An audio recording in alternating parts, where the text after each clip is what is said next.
Bar Television and RobVanDam.com, which was an awesome website, still is to this day. His web developer does an awesome job of putting it out there. But he allowed to me that he had no plans of going to WWE or TNA after they had kicked him to the curb in 2006. The way he went out, of course, was being punted in the head by Randy Orton. He was one of Randy Orton's victims in 2006 when they were really pushing Randy Orton as a top superstar. And by 2007, 2008, Randy Orton was one of the biggest names they had in the WWE. And it goes back to his feud with people like Rob Van Dam and Edge. Those feuds really put people like Randy Orton and John Cena over the top. And to this very day, people like John Cena keep it on a low when talking about losing to Rob Van Dam, because he knew on that night for ECW One Night Stand, for the reemergence of ECW with WWE, he knew if he didn't lose, along with management, the upper management in WWE, they were going to stab him. They were going to riot and kill John Cena that night. That's why they had to take him out of the Hammerstein Ballroom with a hood over his face. And to this day, they keep it on a low with the comments because they still know there are those diehard wrestling fans in Philadelphia, those diehard ECW fans who still believe that ECW should exist. And there are those diehard Rob Van Dam fans who believe that he should be on top. And if they were ever interviewed on a radio show or talked about in a written column, they would say that Rob Van Dam not being champion in 2014, this revamped version, this reincarnated version, if you would, of Rob Van Dam is absolute bullshit. And I'm going to go ahead and agree with the diehard wrestling fans in Philadelphia and the diehard RVD fans out there and say that it is absolute bullshit. And it all goes back to how the Authority had been running the WWE. Last week here on the show, I gave you my opinion on the Authority, Triple H and Stephanie McMahon, and it is absolute bullshit. They are coming up with excuses after excuses to put the new talent initiative on top, just coming up with new ways to overrate those guys and put people like Rob Van Dam and Randy Orton on the back burner. And in my opinion, it is absolutely atrocious. And if you're going to put the blame on anyone, a couple of people I can call a victim to the blame game. It is John Laurinaitis, it's Vince McMahon, it's Triple H, it's Stephanie McMahon, it's the entire McMahon family for not recognizing the potential that Rob Van Dam could have came back with really, and could have had in 2014. We're past the halfway point of 2014, and here's we stand with characters like Rob Van Dam and Randy Orton. Don't expect anything big from Orton or Van Dam for the remainder of the year. If anything is going to be done with Rob Van Dam, Randy Orton, and many others who fall into this category of having nothing done with their character because they've already established their names, it won't be done until 2015 and just before WrestleMania 31. If anything will be done, and if nothing is done with RVD or Orton by 2015, it's time to get rid of them and have it be about the new talent initiative. If you're just going to have people like Rob Van Dam put matches with people like Rollins and Reigns and just keeping on witnessing them lose from the point of view of a wrestling fan, I've often wondered what Paul Heyman thinks of the direction of Rob Van Dam's character and a lot of his clients like Cesaro and Ryback and Curtis Axel. I've often wondered what goes through the mind of Paul Heyman when he knows that half of his talent from ECW are no longer under contract with WWE. They've gone back to independent wrestling where they were ultimately discovered first off, and the only one that they've kept is Rob Van Dam. I've often wondered what goes through the mind of Paul Heyman, and for those people to say that Paul Heyman is not frustrated with the direction of some of the characters that he gave the benefit of the doubt to back in the mid-90s, you would be lying, because I think Paul Heyman is frustrated with the direction of people like Rob Van Dam, and I think somewhere in the depths of his soul, Paul Heyman is the one guy who still wants to give the benefit of the doubt to people like Rob Van Dam and some of the top names he had in Eastern Championship Wrestling for Extreme Championship Wrestling back in 2005, 2006.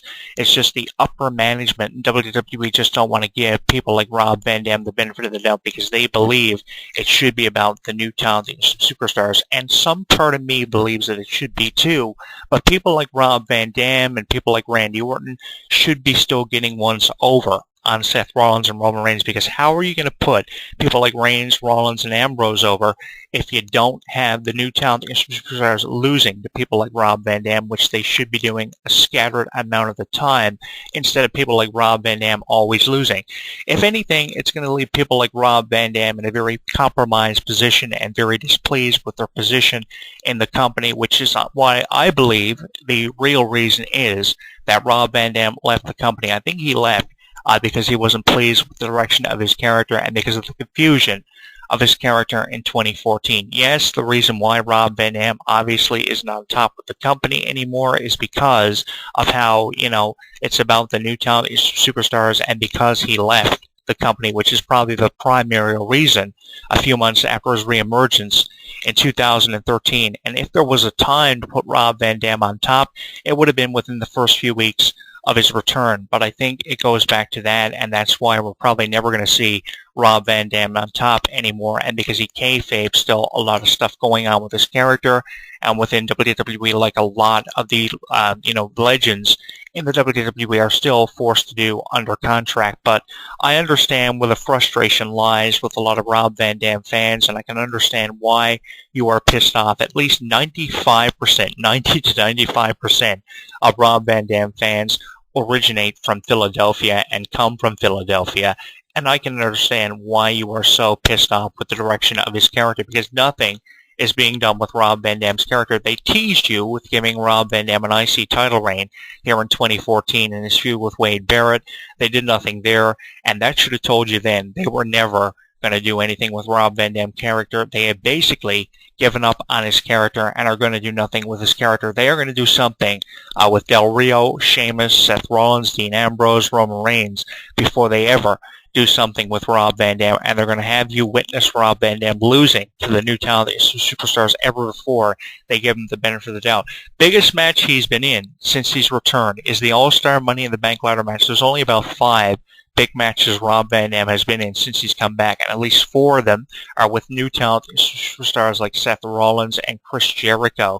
It is just frustrating how many big matches Rob Van Dam has had since he's come back. There are really 4 to 5. Seth Rollins, the Money in the Bank match from last year, which was his return match for fuck's sake, his Money in the Bank All-Star match, his match with Seth Rollins, his match with Chris Jericho, and what else has he had? There's really been nothing. The bulk of them have been with new talent stars like Seth Rollins, which the purpose of were to put over people like Seth Rollins. And the truest thing that was ever said about Rob Van Dam's return is that it's not 2005. Really, that's the truest thing that I have said, and a lot of wrestling fans and even wrestlers themselves who have worked with RVD throughout the year. The truest thing that's been said for professional wrestling is that it's not 2005 anymore, and it's not the time for people like Rob Van Dam to be on top anymore. And a question I also can pose to our fans on our Facebook page, the over 1,000 of you, are you in agreement with that statement? Do you think it's a statement of accuracy when it's been said that it's not 2005 anymore, and we shouldn't be taking Rob Van Dam as serious as what we did back in 96, from 96 to 05, which were some of the best years of Rob Van Dam's career. I mean, he did nothing with WCW. Let's face fact, he did nothing with WWE from 96 to 01. So let's face fact, he did nothing with WCW, so his best moments of his career came from his time spent in ECW and his television title reign, which lasted about a year and a half, 18 months. Which would give him one of his greatest title reigns of his career, which surpasses his reign in 2006, which lasted 4 to 5 weeks as WWE/ECW champion, which was pretty much just implemented to promote the relaunching of ECW, which eventually became NXT and left Paul Heyman in a state of fucking depression. So let's face fact here. Nothing was done with his character from, 96 to 2001, and his reputation was garnered from hardcore fucking matches, and it took him 4 years after he signed with WWE to make anything of his name. So really, is there any reason for Rob Van Dam to be here in 2014? If they're not going to give him the IC or US title, there's really no purpose for him being there, and I can understand why he left about a month and a half after his return, and he had a couple of matches with Del Rio in for the world title, which he had lost and was screwed out of. He's been screwed out of virtually every opportunity he's had after the Philadelphia screw job back in 2006 and he lost to the Big Show.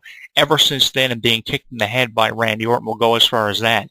He's been screwed at every opportunity that he's had, and he should have known himself that when he re-signed with Triple H and WWE in 2013, they were going to do nothing with his character if they weren't going to give him the Money in the Bank briefcase and the All-Star Money in the Bank ladder match last year. You should have known then, and Rob Van Dam should have known himself. He probably did know they were going to do nothing with his character. So I can understand where wrestling fans, the millions of you every week who watch it at home, are frustrated. I can understand where the frustration lies. And where my frustration really lies with Rob Van Dam's character, it's really time to shit or get off the pot, as the old saying goes with Rob Van Dam, or give him his walking papers from WWE and let him do something beneficial to his character, either with RVD.com, RVD Television, Hashbar Television, the independent wrestling circuit, where he's gotten the bulk of his reputation from ever before signing with Eastern Championship Wrestling. It's really time to do something with Rob Van Dam's character, or give him his walking papers and let us have our fondest memories of Rob Van Dam coming from his hardcore matches in ECW or his earlier years spent in the WWE. For me, the best years of Rob Van Dam's character came really from the first half of RVD's career, really the second half of Rob Van Dam's character, which we witnessed for the better part of the last 2 years. We have seen no incredible highlights from. The best highlights of RVD's career came from 96 up to 2005, and nothing really has been done since. So I can understand why you're being frustratable about Rob Van Dam, why you're letting your frustrations out on wrestling forums, while you're talking about it in written columns, and while you're talking about it as fans on radio shows and their forums, and calling in with your frustrations, because there's nothing being done with Rob Van Dam's character. And really, at the end of the day, I can do nothing but agree with you. And I want your opinion on Rob Van Dam's character and the direction of it. And you can give me your opinion on our Facebook page at HEW Entertainment with 1,000 fans listening to our show. You can give it to me on Twitter and send us a tweet on the Twitter box. We are at Jonathan Clarke 1.